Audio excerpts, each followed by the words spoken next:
Good evening, everyone. Doing something a little bit different tonight. I think I've mentioned before that I don't only play music games. I play other games too sometimes. Anyway, I got this thing delivered yesterday. I wanted to open it yesterday. It's been burning a hole in my desk, wanting to be opened, right? For a whole day now. But anyway, this is the 1/6 scale, a 1/6 scale Dragon's Lair machine by RepliCade.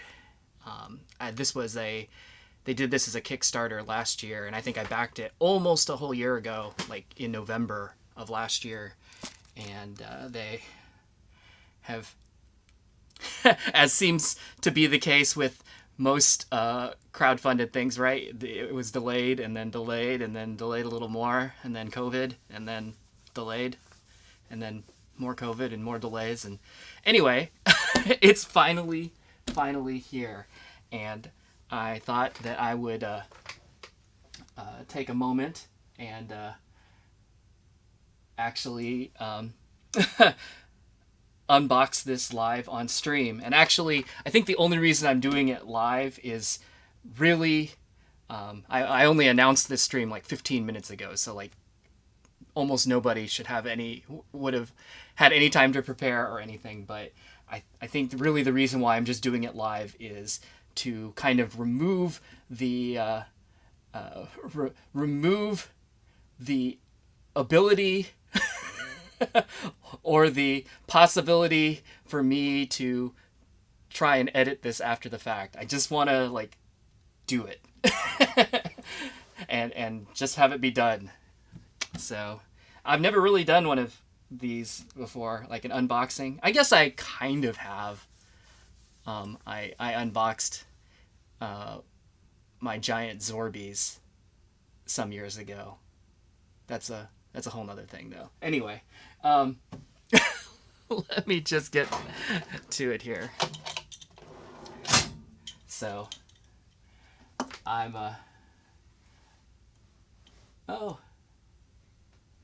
anyway. Wow, cool. So people are actually joining me live, which is nice. Tim says DDR RepliCade when. That would be fun, especially if you could like a finger dance on the stage or something. But we'll have to suggest that to him. And Jeff is saying that his hasn't shipped still, and that is a super bummer. I know when I posted yesterday that I got this, several people actually mentioned that they had ordered one as well, and everybody that I talked to, it looked like they had actually ordered earlier than mine. So I guess there was some kind of shipping snafu or something, and some later orders went out before some earlier orders, and I'm sorry. I know you're just as excited about this as I am, I'm sure. But anyway, someone yesterday mentioned to me, they're like, but Brian, you have a full-size machine. And I'm like, yeah, but this one is small. I don't know. When I first saw this on gosh, I don't even know where I first saw it. I don't make a habit of like looking at Kickstarter all the time. In fact, I don't make a habit of looking at Kickstarter at all. So I must have seen it mentioned somewhere, but I was like, oh my gosh, tiny Dragon's Lair machine? That's awesome. And I'm pretty sure I ordered it like immediately. But anyway, all right, so let's open this thing. I like the box that is like clearly, their own. Oops, I'm totally shifting I'm sitting at my workbench where I do most of my electronics work, mostly because I wanted to sit, and it's a clear desk right now and it has decent light. But Anyway, I just wanted to say, like, I like that they have like their own, custom box. It looks pretty cool. Although I guess if you're the if you're one of those people that has packages routinely stolen from your doorstep, I think maybe like labeling the box like this is maybe not the best idea, but fortunately that is not the case for me. I've not really had too many things stolen, although I have had a number of things delivered to my neighbors, both packages and pizzas and things, and I'm not exactly sure why that is. Houses are fairly clearly marked, but I don't know. Anyway, let's get this thing open here.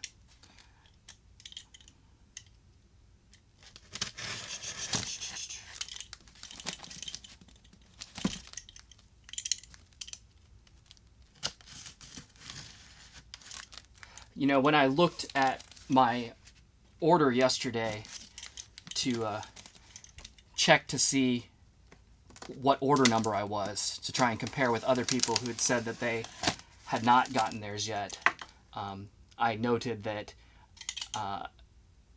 my initial order had an estimated ship date of March 2020. So clearly that was missed. This is today is November the 6th, and this arrived yesterday, November the 5th. So, all right. So I'm wondering, is there like an inner box, like a fancy product box, or is it just there is? All right, cool. So there's like a little protective cardboard sheet here, and then inside there's another box.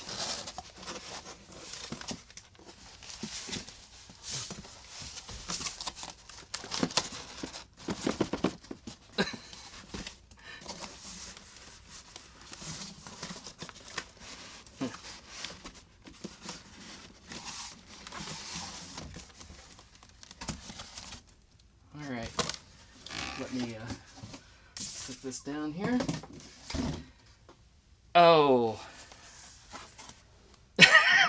that's cute. So it looks like they've boxed this as though it was a real full-size machine, because they've got the measurements on here, the dimensions, and they're listing 72 and 3/4 inch height, 25 inch width, 30 inch depth, and 330 pound weight. Of course, all of those are kind of small for most of the machines I've got in the basement, but clearly larger than this this box. And I am a weakling, and if this were 330 pounds, there is no way that I'd be able to lift it. So, all right, this is super cute though. I like it. I wonder what these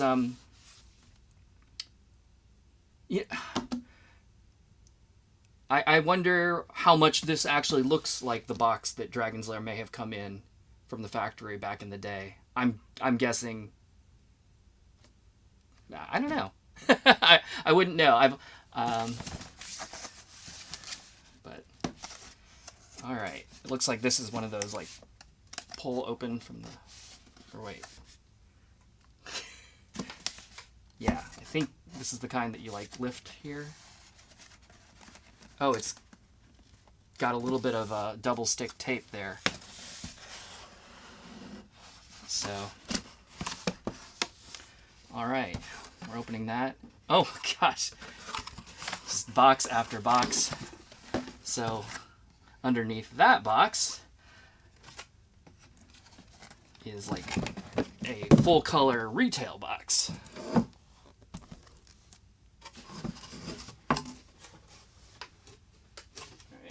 That back down. All right. Okay, so this box which is shrink wrapped and everything. This is like pretty clear about what it actually is, because it's saying 12-inch play scale arcade machine. Looks, plays, and controls like the original. Digital Leisure still got their pause on the licensing of this game, I see. But anyway, oh, there's a lot of stuff on. Oh, I see. It's in 2, 3, 4 different languages. 4? 5 different languages. So I was like, that's a lot of text, but it's not actually. All right. Let's see. Oh, Jeff says that box is meant to mimic the original arcade box. Yeah, I guess. Although I imagine that the original box probably sat on a pallet or something and then like lifted off. I've only ever bought one arcade machine brand new, and that's how it was. Like, it was a box, like a big cardboard box that sat on top of a pallet, and then like the whole thing just lifted off the top. But I don't know how they did it back in 1983. I was alive, but I was definitely not buying arcade machines then. I was playing arcade machines, but not buying them. All right. Let's see.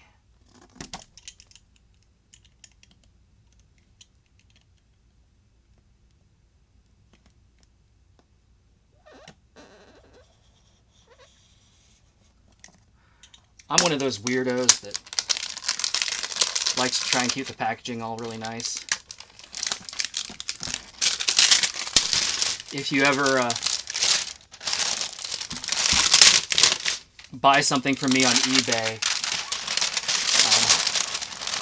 you can probably expect it to be repackaged in the original box, as close to the way it came as possible.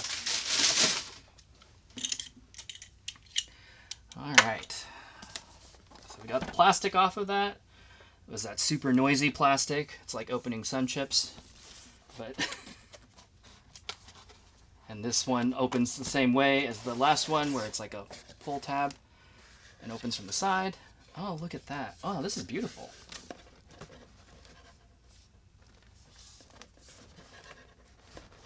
All right.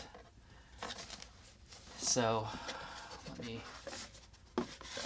Can you get out of the way there a little bit? I don't want to bend that back too far. Although I guess I've already done it. So, anyway, it looks like there's a little manual in here and some decals, some like tiny little tokens. Amazing. And a little laser disc. Oh, that's sweet. So we'll put that down there. USB cable for charging, no doubt. All right, so I guess now we lift off this layer here. Oh yeah, there it is. Look at that.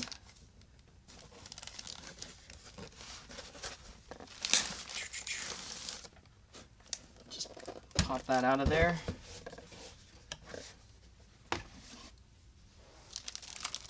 Oh, so cute.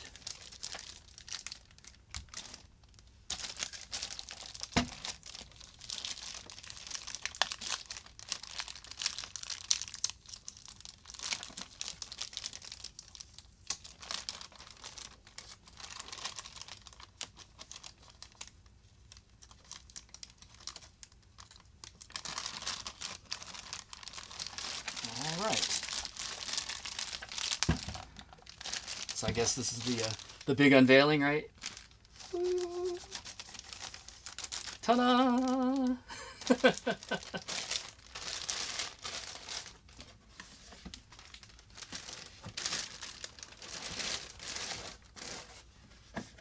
this all away. Okay. Let's see. So there's of course there's some little like protective plastic to remove. This one, it's kind of mangled actually. Like it's already peeling up. It doesn't look scratched or anything underneath, so it's fine. But it's interesting that it's not actually stuck down very well. Oh, interesting. It looks like it's all one piece. No, it's not. Oh. I thought it was maybe one piece with the protective plastic for the scoreboard as well, but I think it was just the scoreboard plastic went on after this one, so it was on top of it a little bit. Let's see here. Let me remove that guy.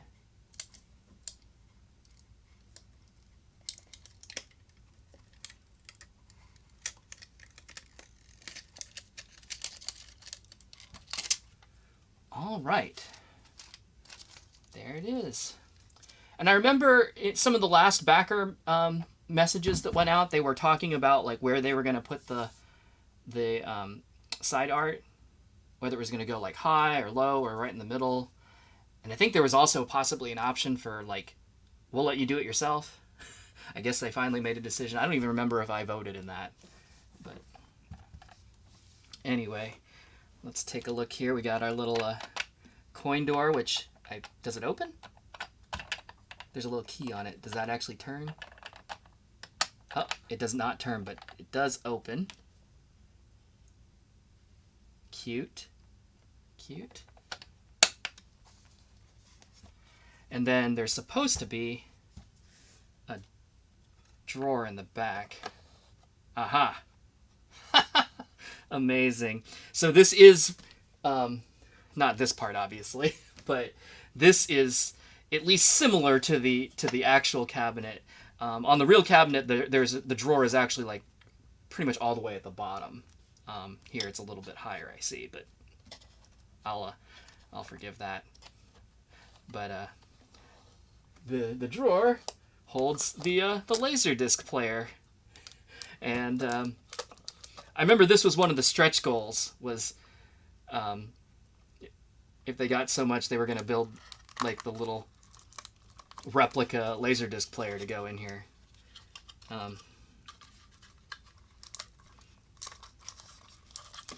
I can tell a couple of stories about this as it relates to my real cabinet.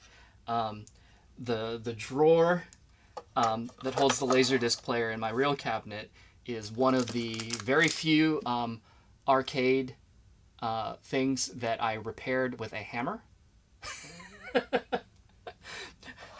When I got it, like the drawer slides were pretty mangled, and I had a lot of trouble like getting the drawer out of there, and I used a hammer to like gently tap the the drawer slides back to being straight so that the drawer would work a little bit better.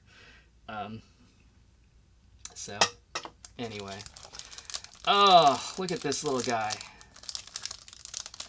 So this is a replica of the original Laserdisc player that came with Dragon's Lair, and I know a little bit of Dragon's Lair trivia, but I'm not like a super fan, so I won't remember everything.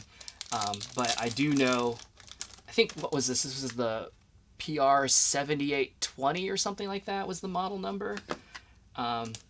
Mine did not come with the original Laserdisc player. It came with the one that they switched to like midway through the run. The V1000 or so, I can't even remember what the number was. Apparently these things,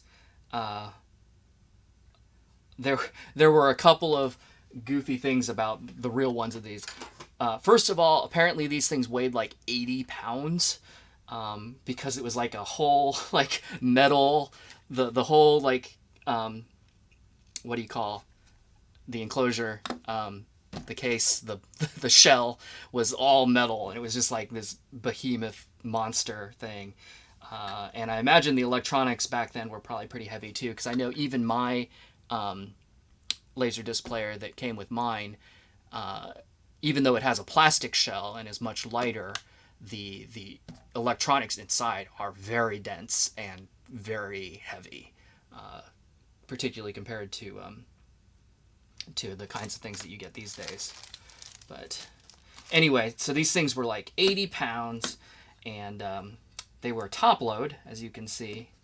So you would put the Laserdisc in there, and I've never seen one in person, but the way it has been described to me is that unlike Laserdisc players, or even like CD players, DVD players, like we're all pretty familiar with, even though they're kind of on the way out at this point, right? But normally the disc spins, right, and then there's a little pickup that reads the disc that has the laser in it, and the pickup moves back and forth along the disc to seek.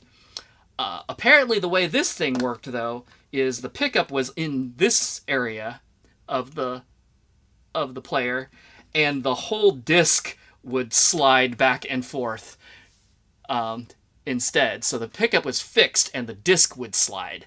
So basically, you've got this giant 12-inch disc that weighs whatever. Gosh, for any of you that haven't ever handled a Laserdisc before, they're the size of a record, which, of course, some of you probably haven't handled a record before either now, right? Because those are pretty old school. Although, like, those have made a comeback, unlike Laserdisc. But it's like twice the thickness of a record and probably 3 times the weight. Like, they're kind of a heavy disc. So I can only imagine, like, the motor carriage of this thing, that, it's got the spindle motor that actually spins the disc, that is also has to, like, move the whole thing while it's spinning back and forth to seek. I don't have any clue why they did it that way. It seems like the hardest way possible. But that also explains why, A, these things were so damn slow, and B, so failure prone. I remember back in the day, I was 8 years old when Dragon's Lair came out, and I can definitely remember it being broken at the arcade about as much as it was working. And now, in hindsight, or whatever, that like all the stories that I've read are like operators hated these things because they just broke all the time. But looks like I've got a little mini remote control. Let's go ahead and do this, because why not? I don't know what this is. Oh, I'll talk about that in a second. I'm sure it's in the book, but anyway, everything here is very authentic.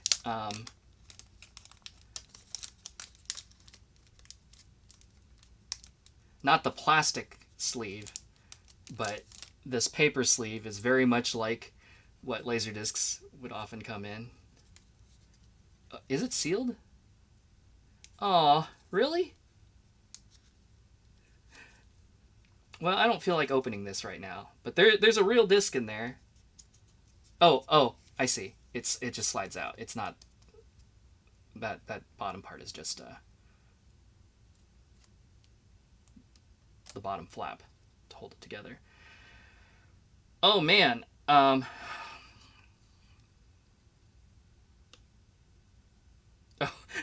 was looking at this and I was like, oh man, it looks kind of scratched up and messed up, just like these discs often look in real life, but it actually just has a little plastic protective layer on it as well. That is too small for me to read, but it appears to be just like I would expect, where it's like, you know, this side would say program materials recorded on the other side, and then this one says, hey, this is Dragon's Lair.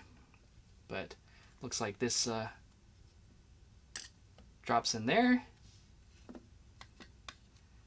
I'll go ahead and peel that off. Because I'm not planning on reselling this, so I'm not going to keep it. Obviously, if I was trying to collect it like that, I wouldn't have taken it out of the box, right? But I have a thing about collectibles. I don't mind collecting them, but I want to collect them for the purpose of displaying them or using them or whatever it is that it's supposed to do. Like, I want to do that.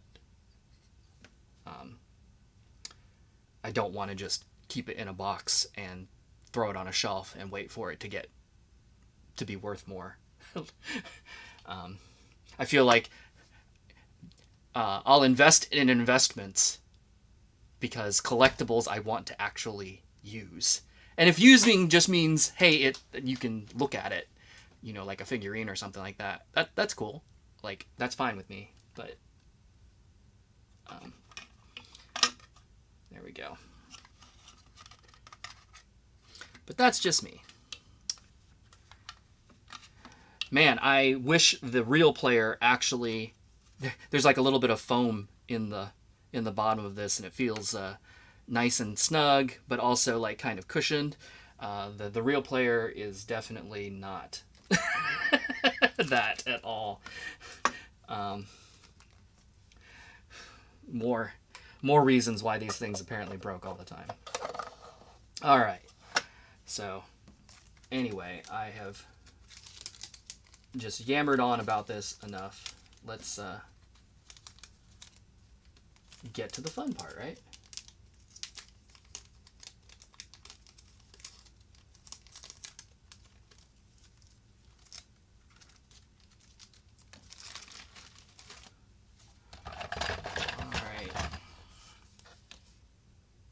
I believe this looks like is that a blank plate? If you want to replace the Replitronics logo on the coin door with just a blank. That's cute. I actually, on my cabinet, I think it was actually on my Space Ace cabinet, the coin door was blank. The plate was blank. And I actually found a coin door that had the logo. Of course, the real one is Cinematronics, not Replitronics, but... like, harvested the plate off of it and put it on there so that it would have the logo. I don't know if that was authentic or not, but that's what I did because I thought it'd be nice. There's a little Princess Daphne decal. And apparently, I guess they sent a few of these to Don Bluth shortly before they shipped, just to kind of get his impressions of them, and I guess he really liked them. And then he signed a couple of them, and they like randomly put those into the shipments. So I guess a couple of people like wound up with a bonus of a signed cabinet. I think he signed them down here though, so I was not one of those lucky people, but that's okay. I wasn't expecting that.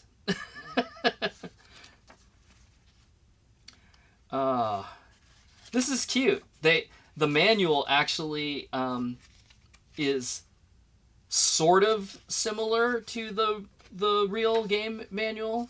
The real manual for the game is funny because it's bound with those little I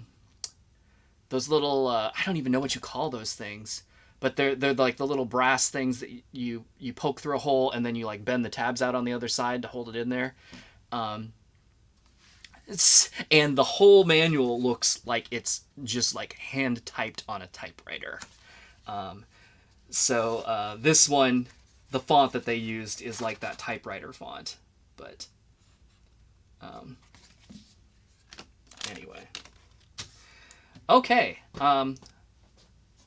I wonder if this is charged at all. Let's, okay, I got my...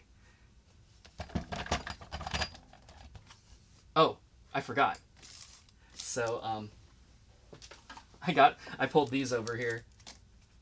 I actually have a couple of pieces of, like, arcade carpet. The same company sells these. And I had picked up a couple of these because I had also picked up their little mini change machine. This is actually a USB like charging hub. Oh no! I knew that would happen to me someday. I forgot. They actually make tiny little tokens that go in here. And of course, I just spilled them out on my floor. I see one of them.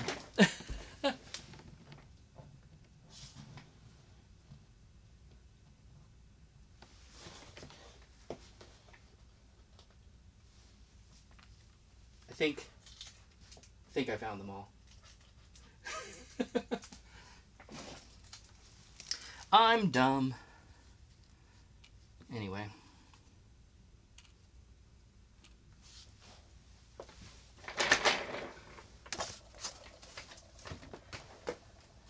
So I just wanted to pull that out. But yeah, let's put this on the arcade carpet. Make it feel authentic, right? Okay. And let's see if it turns on. Or am I going to have to plug it in? Actually, is this thing even battery powered? I don't know. It may have to be plugged in to work. Clearly it didn't do anything when I just turned it on, so let's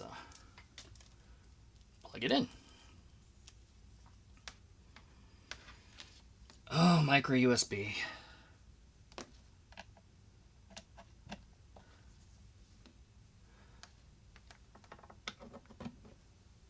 All right. So we got a little red light there. Here we go. Oh, the coin door lamps came on. I can see the screen. There it is.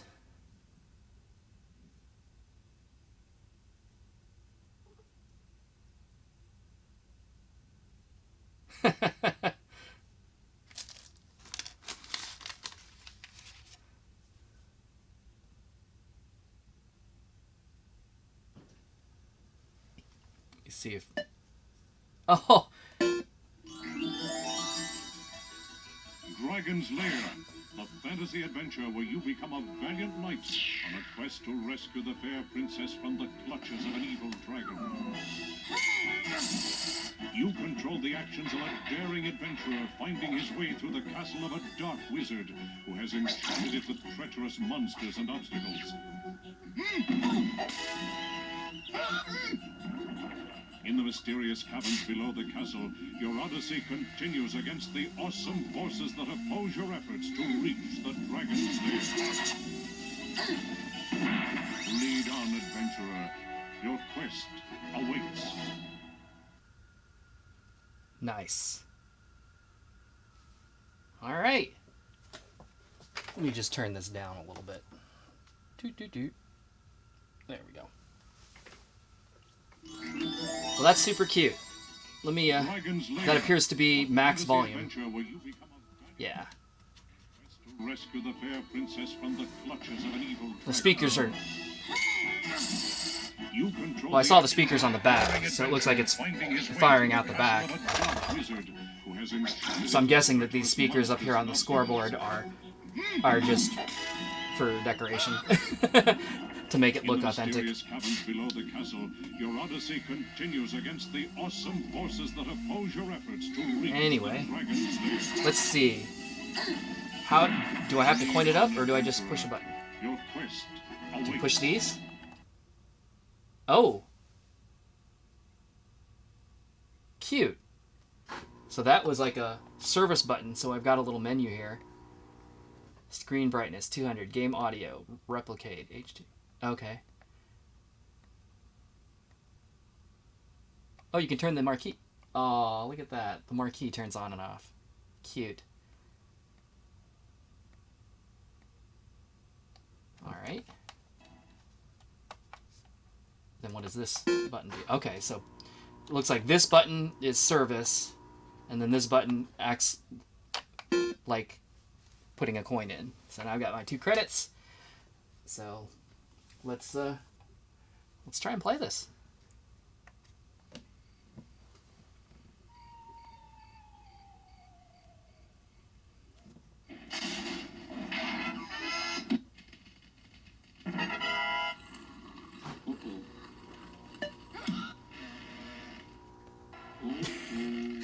And I've already died. Amazing. Seems about right.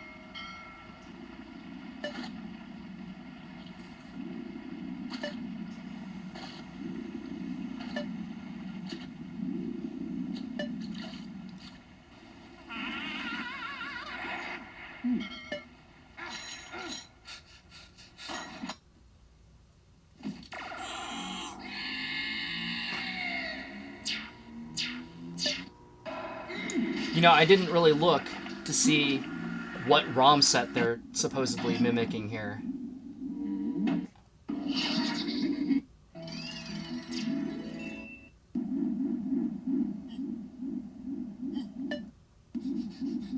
Oh, I actually got through that. Amazing.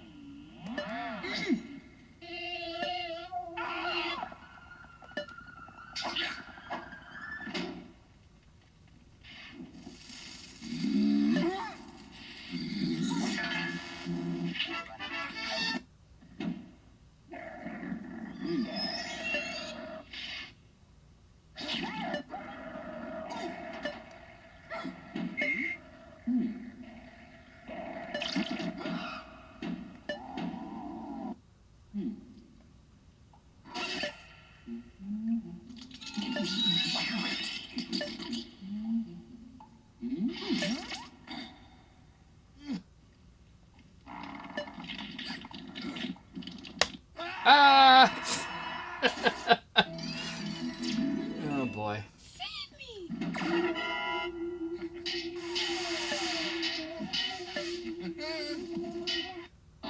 Oh. Thought I had that one.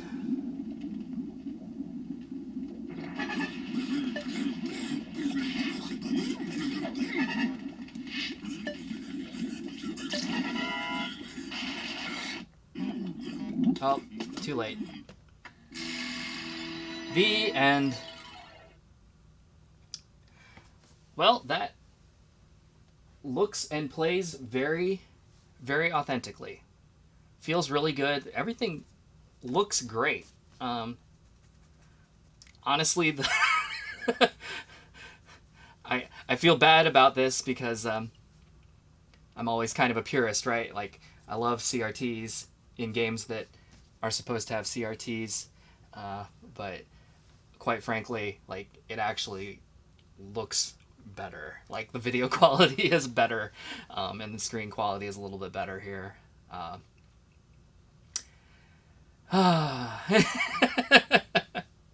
But yeah, this is super cute. I love it. Um, I am not especially good at this game. Obviously, I didn't finish it. It's so funny because like the whole game, what is it? It's like 10 or 11 minutes long, beginning to end. If you actually finish it, I have finished the game, but I have actually never, in the 10 years or so that I've had my real cabinet, I've never actually sat down or stood up, I should say, and completed the whole game, unless I flipped the unlimited lives switch, because per credit you get either 3 or 5 lives, and once you're out of lives, there are no continues, and you have to start over at the very beginning, and that's real tedious. And while I knew all of these moves back in the day, I have since forgotten them, and I've just not taken the time to try and relearn them all. So anyway, let's see. I'm looking at the chat here just to see. Oh, I've got some of the DDR folks have been have joined in. Obviously not playing DDR here, but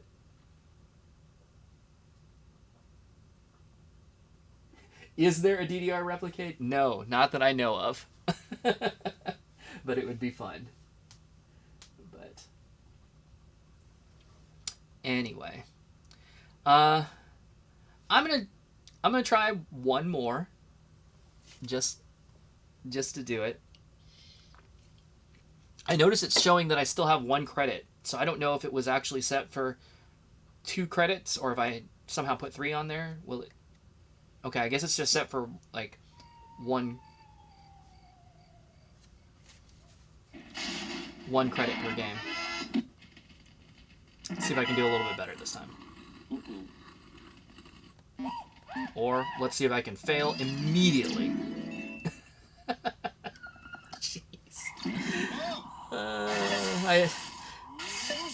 Well, this game is as tedious and frustrating as ever.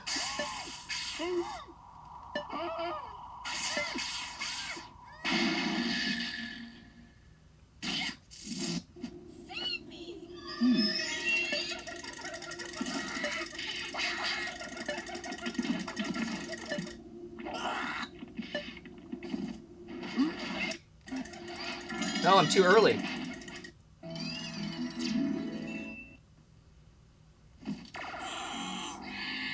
I know I had the right move there, but I had the wrong timing, apparently.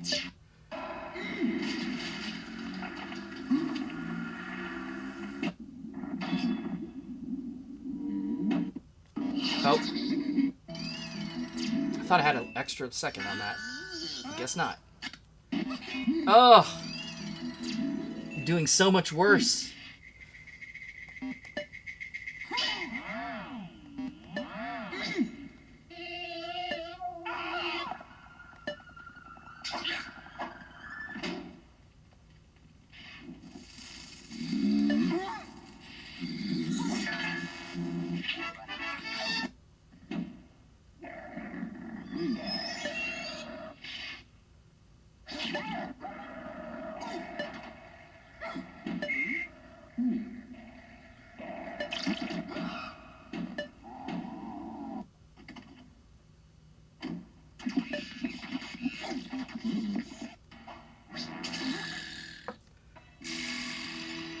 Well, that was terrible. Dragon's Lair, a fantasy adventure where you become a valiant knight on a quest to rescue the fair princess from the clutches of an evil dragon.